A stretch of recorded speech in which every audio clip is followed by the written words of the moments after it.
There's a story the Stoics like to repeat about a general who lost his entire family to the enemy. It was devastating news, discovered all at once, like that scene in Gladiator where Maximus rushes back to his farm only to find everything he loved had been destroyed and desecrated. All expected the general to fall to pieces. Instead, he gathered himself and, as Epictetus tells us, said, "I knew they were mortal when I had them." And then he carried on living as best he could. It's an epic and tragic and in its own way inspiring line. But we should understand that Stoicism is far more than quips. It has to be, because no one could possibly withstand an event like that with simply an astute philosophical observation. Stoicism is a rich set of ideas, and then it is real work.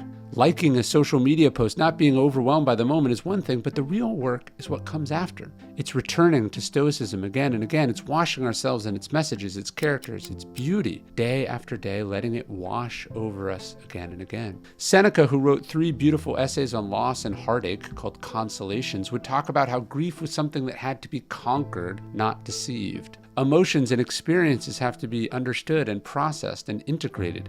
You can't just stuff it down. You can't just dismiss it with a joke. You can't just pretend it's not there. You can't just carry around a memento mori coin and claim to be a steward of Stoicism. You can't just expect memento mori to work as a magical incantation that protects you from the grievous wounds of fate. Because let's go back to that story of the general. Because what really matters in his story is the stuff that's left out. How did he move forward?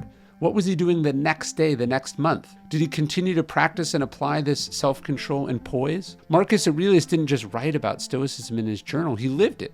He practiced the self-discipline and mindfulness that he wrote about day after day, week after week. And the same goes for you. Just reminding yourself to read an article or watch a video is not enough. The one-liners might be what draw people to Stoicism, but it's about practicing it, applying it, living it. It's about returning to it day after day, making it a priority. Just reminding himself that his loved ones were going to die at some point would have hardly been sufficient to process and integrate and carry on after a tragedy like that. And so it goes for you with whatever pain and adversity you're dealing with. A stoic sense of humor, a tough exterior, these are only the beginnings of the processing. You can't stop there. It's going to be a long, hard slog, and don't settle for quips. Don't stop at the surface.